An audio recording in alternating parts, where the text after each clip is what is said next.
Bonjour à toutes et à tous, très heureux de vous retrouver pour cette réflexion sur la paracha, sur les parachiotes. Et cette semaine, on va essayer justement d'ouvrir une réflexion sur les deux parachiotes de la semaine, qui sont d'ailleurs celles qui concluent le livre de Vaïkra. Et nous allons donc démarrer tout simplement avec le tout début de la première paracha de Behar. Behar commence donc, Vaïdavar Hashem el Moshe Behar Sinaï, Dieu parle à Moshe Behar Sinaï ou Har Sinaï. Et ici arrive donc un enseignement. Cet enseignement, c'est lequel?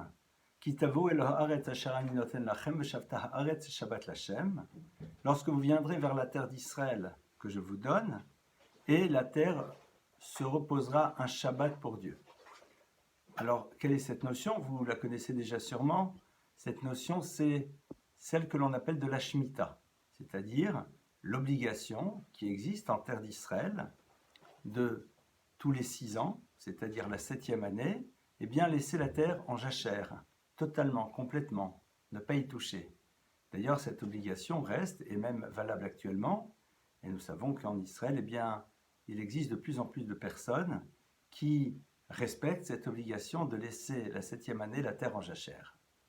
À propos de cette obligation de la Torah, je voudrais vous citer un texte qui est un Yalkut Teilim et qui est très très instructif et qui nous concerne. Ce texte commence d'abord par nous citer un verset. Baruchu Hashem Malachav, bénissez Dieu Malachav, ses anges, Gibor et Koach, ceux qui sont Gibor Koach, qui sont puissants de par leur force, Osé de Varo, qui font sa parole littéralement, qui accomplissent sa parole, Lishmoa Bokol de Varo, pour être à l'écoute de la voix de sa parole. Alors ce verset est interprété de différentes manières. Une de ces interprétations, il nous parle des malachim, des anges, qui font sa parole pour écouter sa parole. C'est la notion de ce qu'on appelle le Naaseh Venishma, je ne vais pas m'y attarder maintenant. Mais voici la lecture que donne de ce verset Rabbi Yitzhak Nafra. Rabbi Yitzhak Nafra, un maître du Talmud, nous dit Elou Shomrei Shevit. Mais de qui parle-t-on dans ce verset? On a ici un verset qui nous décrit Malachav, Gibor Koach, des gens incroyables, forts, puissants, qui sont ces, j'ai presque envie de dire, ces mastodontes, ces personnes qui sont décrites comme étant l'expression de la force, de la puissance, de la vigueur. Eh bien, il nous dit, il s'agit de ceux qui respectent l'année de la Shemitah, c'est-à-dire cette 7e année de Jachère. Et il s'explique. Benoek shebaolam adam ose mitzvah le yom echad, le Shabbat achat le chodesh echad. Il dit de manière générale, un individu va réussir à accomplir un commandement pour une journée, pour une semaine, pour un mois. Shema le chol yomot hashana, peut-il accomplir un commandement, la totalité de tous les jours de l'année? Et il nous dit V'dein chamechakle bayre karme bayre veshatik. Et celui-ci est en train de voir son champ totalement vide, sa vigne identique, veshotek, et il est capable de se taire. Yesh locha gibor chayil gadol misé. Connais-tu une personne plus puissante que celle-ci? Quel est l'enseignement de ce maître? Faire la Shemitah, c'est être capable pendant un an de voir ce que l'on pourrait faire et que l'on ne fera pas. Pendant un an, cet agriculteur voit son champ. Il sait très bien que ce champ peut produire. Il sait très bien que sa vigne va faire pousser des raisins. Et il ne l'entretient pas. Il ne s'en occupe pas. Il laisse les choses à l'avenant. Au-delà de ça, cette vigne est ouverte. Évidemment que les raisins vont pousser, peut-être pas de la même manière que toutes les années. Évidemment que dans son champ, peut-être qu'il y aura un peu de blé qui va pousser. Il y a toujours des graines qui traînent ici et là. Mais lui laisse son champ ouvert. Tout le monde y a accès. Hefker, c'est ouvert à tout le monde. Bien sûr, les gens ne peuvent pas venir faire des provisions pour un mois. C'est évident. Mais ils viennent, ils se servent, ils consomment. Et ils n'ont même pas besoin de lui dire merci au fond. Ce n'est plus à toi, c'est à tout le monde. Imaginez ce travail intérieur que doit faire cet agriculteur. il est obligé au fond, il y a à la fois de renoncer à tout ce qu'il aurait pu créer, produire, et en même temps voir que d'autres pénètrent sa propriété et se servent. Y a-t-il quelque chose de plus puissant que cela? Vous imaginez ce travail de renoncement incroyable. Cette paracha donc commence en nous révélant ce qu'est véritablement le dépassement. Le dépassement, c'est souvent quelque chose qui est vu pour pouvoir atteindre quelque chose. Je me dépasse par rapport à un résultat à atteindre. J'arrive à prendre sur moi par rapport à quelque chose et un objectif qui est important. Ici, ce dépassement, c'est d'être capable de se taire, de laisser faire. C'est bien ce que dit ce texte du Midrash, Veshatik, et il se tait. Il se tait, c'est-à-dire, il n'oppose pas une parole quelconque à la volonté divine. Et on est ici avec un agriculteur et sans rentrer dans les lieux communs. Est-ce que cet agriculteur est un grand philosophe, un grand penseur? A-t-il pu apprendre la Torah pendant des années, développer sa foi, sa confiance en Dieu à travers de multiples cours? Je ne sais pas, peut-être que oui, mais nous n'en sommes pas sûrs. Il est celui qui, toute l'année, se confronte à la terre et est capable maintenant de prendre de la distance et de laisser faire les choses. Mais si on réfléchit, il est peut-être celui qui, pendant ces 6 années, a réussi le mieux possible à pouvoir inscrire cette notion à l'intérieur de sa vie. Pourquoi? L'agriculteur, au fond, c'est celui qui a appris à voir la présence de Dieu dans son quotidien. Il est pour nous un exemple parce que il est celui qui nous rappelle ce que veut vouloir dire regarder la présence de Dieu et avoir confiance en lui. Il sème. Il prend donc ses graines. Les semailles arrivent, il a labouré son champ, mais que se passera-t-il? Il est totalement dépendant des conditions climatiques. Il ne sait pas au fond ce qui peut se passer. Qui sait? Cette année, la récolte sera bonne, moins bonne, voire même catastrophique. On ne sait pas quelles seront les tornades qui pourront arriver, les pluies qui ne seront pas là au bon moment, le soleil qui n'arrivera pas lorsqu'il devrait être là. Et donc il sait qu'il y a quelque chose qui le dépasse. L'agriculteur, au fond, a cette possibilité, s'il le désire, de voir la main de Dieu et de réaliser que de son côté, il va faire ce qui est nécessaire. Évidemment, il va labourer, semer, fertiliser, mais après, eh bien ce n'est plus moi, c'est le créateur de l'univers. Pendant ces 6 ans, il a emmagasiné ces notions. Arrive la 7e année, il va encore plus loin. La terre appartient à Dieu. Il me l'a confiée, mais à un moment, il me dit, eh bien, laisse-moi faire. Même ce que tu avais l'habitude de faire, tu ne le feras plus.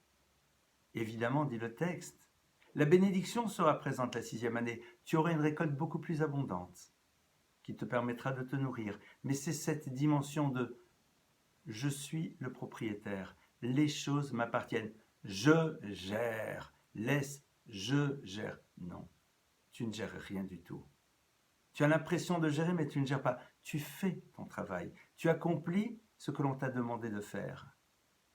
Et c'est ça, au fond, l'expression de la émouna, de la foi et de la confiance en Dieu. Guy Borécoire dit ce maître. Mais est-ce que vous imaginez la force, la puissance, l'énergie qu'il faut avoir pour être dans ce renoncement? Il est extraordinaire.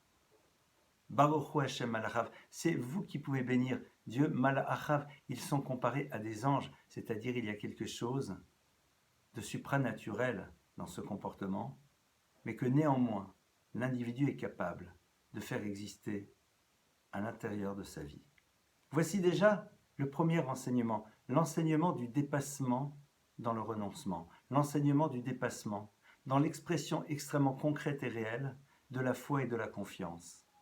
La construction aussi de cette dimension tout au long de l'année. Alors nous ne sommes pas agriculteurs, nous ne sommes pas en Israël, enfin certains le sont sûrement, mais pour pouvoir faire cette mitzvah de Shemitah, comment est-ce qu'on va faire?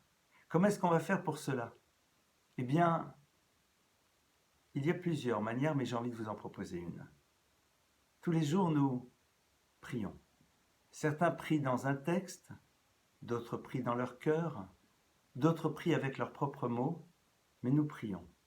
Et évidemment que dans notre prière, et dans la prière qui a été construite dans la tradition juive, eh bien, on va dire Barech Alenu, bénis-nous, et Hashana Zot le Tova cette année pour du bien. Et on fait allusion ici de manière très claire à l'univers de la matérialité. Nous demandons à Dieu de nous aider à prendre conscience qu'il est derrière toute forme de réussite, quelle qu'elle soit. Alors évidemment, cette dimension d'année sabbatique n'existe pas dans notre propre réalité, en tout cas pas au niveau de la terre, pas là où nous nous trouvons. Mais nous devons peut-être demander à Dieu de nous donner la force de pouvoir se rappeler que tout lui appartient et que les efforts que nous allons faire pour obtenir sont totalement liés à sa volonté première, que ce que nous allons produire puisse aboutir. C'est quelque chose qui paradoxalement est plus simple peut-être pour cet agriculteur d'introduire ce concept. Mais après, il faut le faire exister de manière plus concrète, et c'est là où c'est plus difficile. Nous qui sommes pour la plupart du temps salariés, eh bien, nous vivons actuellement une période dans laquelle les certitudes, même liées à cela, vacillent et chancellent. Nous sommes dans ces parachiotes, eh bien, c'est peut-être cela que nous devrions essayer d'intégrer, de nous rappeler de cette dimension. Et lorsque nous allons reprendre, nous avons repris ou nous n'avons jamais arrêté l'univers de ce travail, se dire, mais au fond, derrière tout cela, il y a quelqu'un qui s'appelle le créateur de l'univers. Je ne fais qu'être dans un mouvement qu'il me demande d'avoir, mais le reste dépend totalement de lui. Et l'expression de cette conscience passera à travers l'intensité de notre prière dans ce domaine-là. Voilà déjà un premier enseignement que je voulais partager avec vous par rapport à cette paracha. Et puis, on va avancer un petit peu et ouvrir sur la paracha d'après. La paracha de Bechukotai, qui démarre avec quelque chose aussi de très surprenant. Le texte nous dit « Im Bechukotai telechu » si vous allez dans mes lois, « Vet mitzvotai tishmeru » et que vous gardiez mes commandements, « Vasitem otam » et que vous allez les faire. Très intéressant ces trois termes. Allez dans mes lois, gardez les commandements et que vous les fassiez. Avant de rentrer plus avant dans le descriptif, dans le décryptage, pardonnez-moi, de ce verset, Rashi sur place va nous donner une interprétation que l'on n'attendait pas. Im bechukotai telechu, si vous allez dans mes chemins, bechukotai telechu, si vous allez, pardonnez-moi, dans mes lois, Rashi nous dit c'est quoi ça? Shetiyu amelim batora. C'est-à-dire que vous soyez capable d'être amal, d'être omel batora, de faire preuve d'effort dans l'étude de la Torah. C'est curieux. Rashi nous dit cette chose. Ça veut dire que bechukotai telechu. Le chok, c'est quoi dans la tradition juive? Le chok est compris dans la tradition juive comme étant la loi incompréhensible. Celle dont on ne comprend pas le sens, et malgré tout on est capable de l'accomplir, parce que nous faisons confiance au Créateur de l'univers, que nous avons envie d'accomplir sa volonté. Eh bien, le texte nous dit, Chukotai telechu, c'est aussi quoi? C'est avancer dans l'existence avec cette idée qui est accrochée à nous. Quelle est cette idée? Liyot amal batora. De faire des efforts dans l'étude. Ça veut dire quoi faire des efforts dans l'étude? Alors, on va essayer de réfléchir ensemble. On va imaginer que l'étude de la Torah serait là pour pouvoir obtenir un diplôme. Allez, on l'imagine, je vais être rabbin, grand rabbin, juge rabbinique, sofer, scribe, que sais-je, avoir en effet les connaissances nécessaires pour obtenir un diplôme. Mais évidemment, je sais très bien que pour obtenir un diplôme, il faut que j'ai des connaissances. Et pour que j'obtienne ce diplôme, il va falloir que je fasse des efforts, non seulement pour comprendre ce que je dois apprendre, mais le retenir, évidemment. Et pas juste le retenir pour l'examen, parce que je devrais utiliser ce savoir toute mon existence. Donc à la limite, je sais très bien que je devrais réviser de manière récurrente ces sujets. Très bien. Mais ça, c'est du domaine de l'évidence. C'est du domaine de l'évidence. Le seul bémol qu'il y a, c'est que l'étude de la Torah n'est pas là pour obtenir un diplôme. Puisque le verset va nous dire « V'hagita bo yomam valayla ». Et littéralement, tu seras dans son étude avec intensité, yomam valayla, jour et nuit. Nos maîtres de dire pourquoi il y a marqué jour et nuit, pour nous dire c'est en permanence. Mais monsieur le rabbin, il faut bien qu'on travaille, il faut bien qu'on s'occupe de la famille, tu as raison. Tu as raison, et tu dois le faire. Donc tu vas travailler, tu vas t'occuper de ta famille, tu vas te reposer, tu vas te promener, tu vas faire tout ce qui est nécessaire pour vivre en harmonie, en équilibre. Mais au bout d'un moment, il va te rester du temps. 3 minutes, 5 minutes, 10 minutes, une demi-heure, un quart d'heure, une heure, que sais-je. C'est de ce moment-là dont on te parle.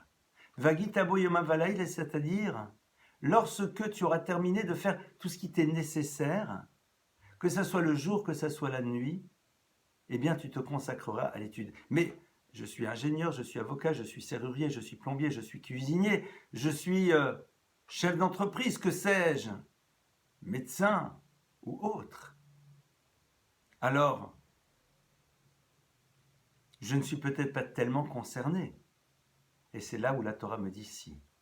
Tout le monde est concerné par cette étude, mais cette étude n'est pas là que pour pouvoir accéder à un savoir.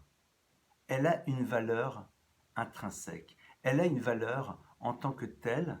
C'est elle qui permet au monde d'exister. Le texte du Talmud nous dit Imlo boriti yomam valayla chukot shamayim va'aretz lo samti. Si ce n'était mon alliance de Torah, jour et nuit, eh bien l'univers ne pourrait être. Et les maîtres nous apprennent que l'oxygène de l'univers, celui qui permet à celui-ci de se maintenir à chaque instant, eh bien c'est la Torah.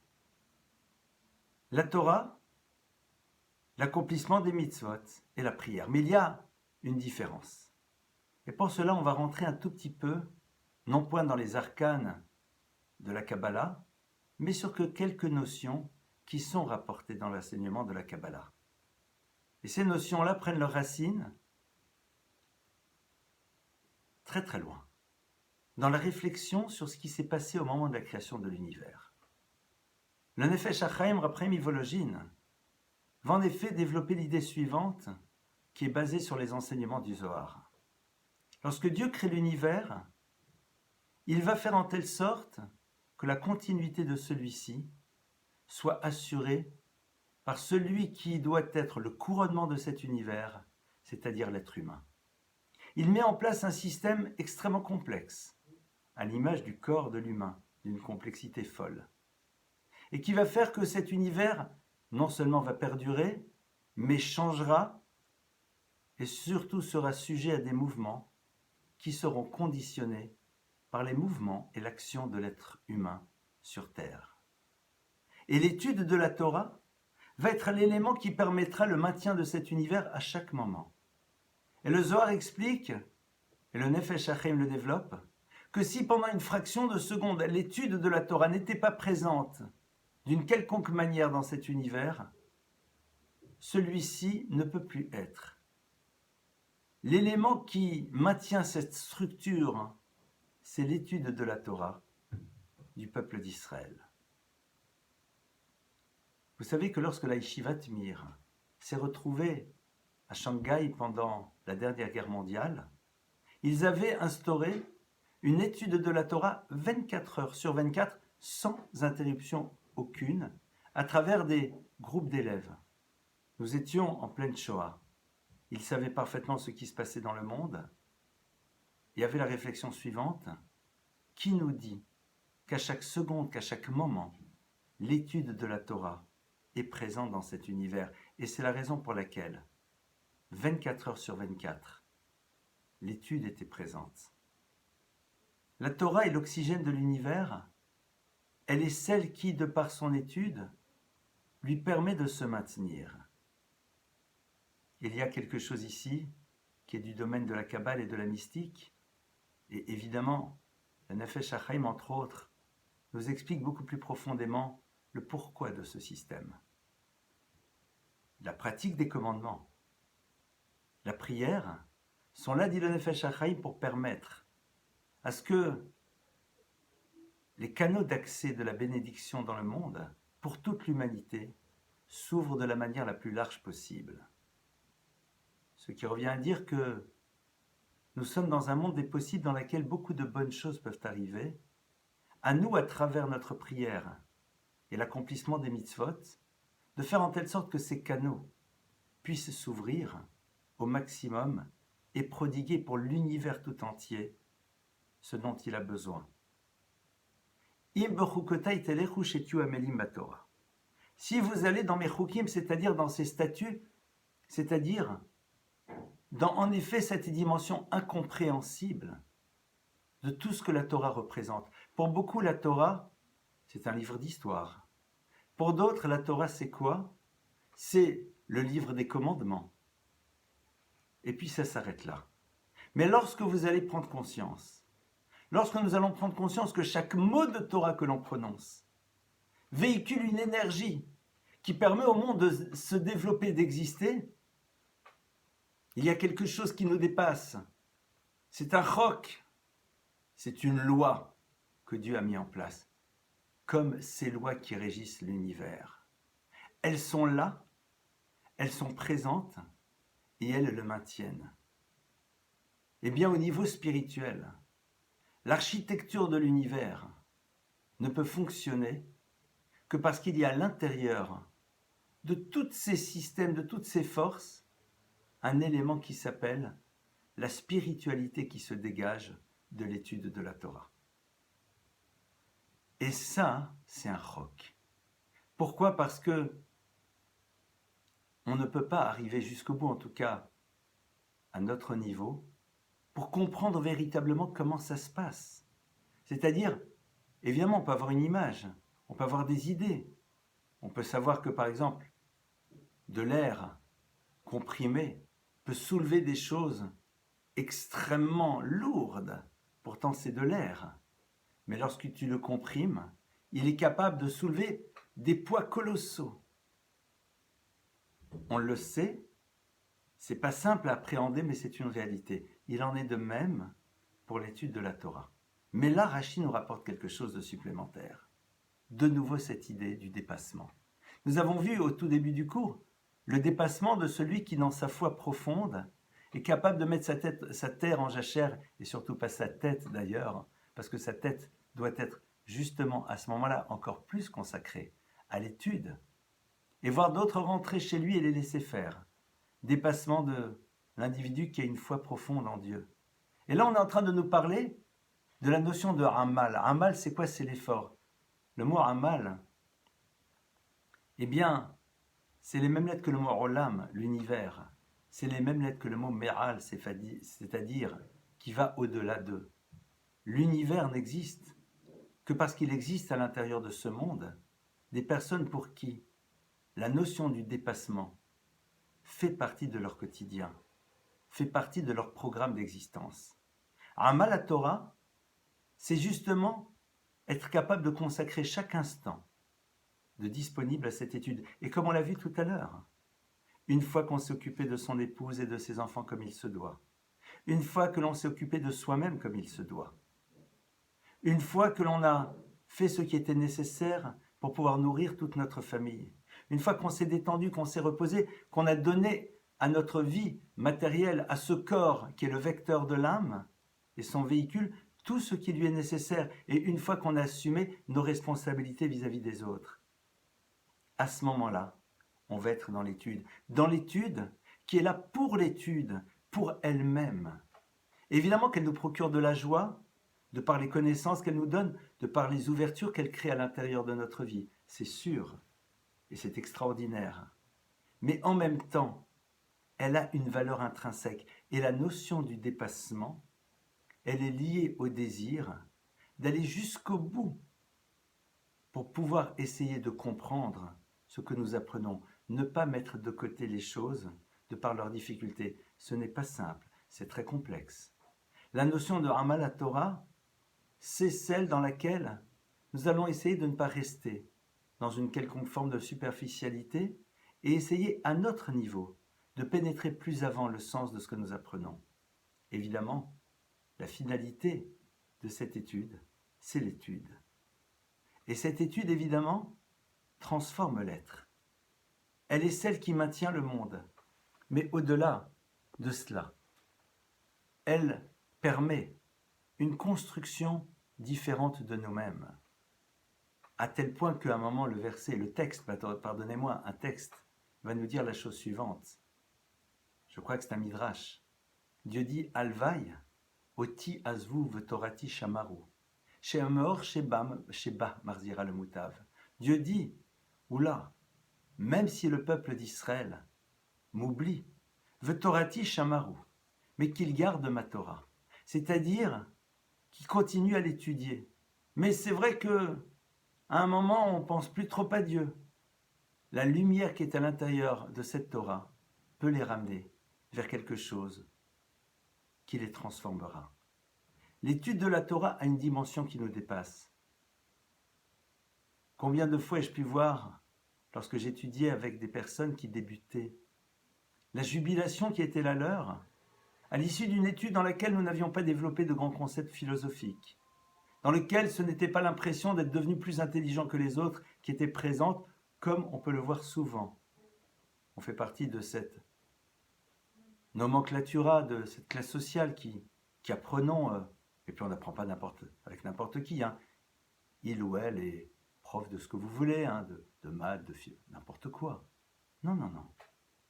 L'étude de la Torah, eh bien, elle transforme en tant que telle. Et la dimension jubilatoire que l'on va voir, le bonheur que l'on va voir, c'est d'avoir compris pourquoi dans l'histoire de la vache qui s'est faite encorner par le bœuf, mais seulement c'était dans le champ de l'autre, etc. Alors d'après l'opinion de Rachi, la personne te voit et te dit, mais que se passe-t-il? Qu'as-tu appris? Quel est l'élément qui te nourrit comme cela, qui fait que tu as le sourire aux lèvres? Tu as appris quelque chose qui est un nouvel concept philosophique? Non, non, pas du tout. Et on aura peine à lui expliquer cette chose.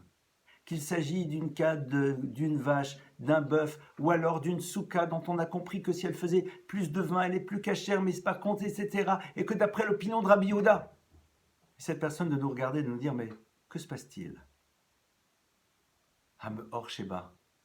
La lumière de la Torah nous nourrit. Elle nous apporte alors bien sûr. Nos maîtres nous disent, Anadam Lomed Elama Shelibo Chafetz. On ne peut étudier que ce que son cœur désire. Et notre cœur, au début, désire des choses qui nous touchent, qui nous apportent à travers des préoccupations, des réflexions. Mais au fur et à mesure, c'est une spirale positive qui se met en place. C'est valable pour les hommes. Et c'est valable pour les femmes. Les femmes se doivent aussi d'apprendre. Mais les femmes ont quelque chose de plus que les hommes dans cet univers. Les maîtres du Talmud nous disent, mais Nashim Maïzachian, par quoi les femmes ont ce mérite de l'étude? Et elle nous dit par le fait qu'elles attendent leur mari qui rentre de la maison d'études et qu'elles amènent leurs enfants à l'étude. Alors on ne parle pas ici de la femme au foyer qui est là en train d'attendre sagement que son mari rentre et qui va amener gentiment son enfant à l'école. Il s'agit aussi de femmes qui apprennent elles-mêmes. Mais elles ont un élément supplémentaire. C'est que le regard qu'elles portent sur leur conjoint lorsqu'il va étudier, le regard qu'elles portent et les mots qu'elles prononcent vis-à-vis de leurs enfants quand ils partent à l'étude vont être des éléments déterminants et puissants dans le fait qu'eux-mêmes se dépasseront pour pouvoir se remplir de cette Torah dont on a tellement besoin pour nous aider à nous transformer. Il y a une très très belle histoire que j'ai lue récemment qui est une histoire vraie. Cette histoire, eh bien, c'est celle d'un grand maître qui raconte que sa dynamique vers l'étude, elle a commencé le jour où il est rentré à la maison, il a annoncé à sa mère qu'il avait fini l'étude d'un traité de Mishnah ou de Talmud, je ne sais pas. Et à ce moment-là, le soir, quand il rentre, il voit sa mère avec la robe de Shabbat. Ce n'est pas Shabbat. Et il voit une table blanche avec une jolie nappe. Et il voit un repas délicieux. Pourquoi? Pourquoi? Et sa mère lui dit, mais tu as fini l'étude d'un traité du Talmud aujourd'hui. Ça, c'est ce qui laisse des traces. Ça, c'est ce qui donne envie d'avancer. Et c'est vrai que ça, c'est la force d'une mère. C'est la force d'une femme. Lorsqu'une femme attend son mari qui revient de la maison d'études, eh bien, au fond, elle lui montre ô combien pour elle c'est important. Elle étudie elle aussi, elle va des cours, elle connaît. Mais elle sait que, non seulement pour elle, mais elle peut invigorer l'autre. Certaines vont dire, c'est marrant, mais on adore étudier. Et comment ça se fait que pour mon mari c'est plus compliqué, pour mon garçon c'est plus compliqué? Je vous rassure, et je vais conclure là-dessus. Les maîtres nous disent, Gadol me tsuve vose, Miché eno me tsuve vose. Celui qui est obligé de faire une chose et qui l'a faite a bien plus d'importance et de valeur que celui qui n'a pas d'obligation et qui fait les choses. Pourquoi? Parce que lorsqu'on vous oblige à faire une chose, quand on nous oblige, je fais partie du club comme tout le monde, on n'a qu'une envie, c'est de ne pas le faire. Lorsque l'on n'est pas obligé de la faire, à ce moment-là, c'est là où on a envie d'y aller. Une femme n'a pas la même obligation que l'homme de l'étude. Elle en a la possibilité, elle en a aussi l'obligation par rapport à tout ce qu'elle doit connaître. Mais si une femme dit « je n'ai plus envie d'étudier, je connais ce dont j'ai besoin », la Torah lui dit « tu n'as pas d'obligation ». Et c'est paradoxalement ce qui crée son appétence et son désir. Les hommes ont l'obligation. Et quand on sent qu'on a une obligation, eh bien il y a quelque chose à l'intérieur de nous qui nous pousse à dire « je ne veux pas ». La force d'une femme, au-delà de l'étude qui va être la sienne, c'est de réussir justement, à travers ses mots, son attitude, à réussir à créer ce désir de se dépasser pour pouvoir apprendre et se nourrir de cette Torah qui est véritablement au cœur même de l'existence du peuple juif et qui est l'oxygène de l'univers. Comme on l'a vu dans ce cours, nous sommes ici dans l'univers du dépassement de cet agriculteur dans l'année de la Shemitah, du dépassement de l'individu dans la relation qu'il a à l'étude. Alors, soyons capables de nous inspirer de ce que ces textes nous disent et de réussir à développer, inscrire et faire vivre ce dépassement à l'intérieur de nos vies. Shabbat Shalom à tout le monde, que nous n'ayons que de très très bonnes nouvelles les uns des autres, un Shabbat de paix, un Shabbat de sérénité, un Shabbat de joie et à très très bientôt.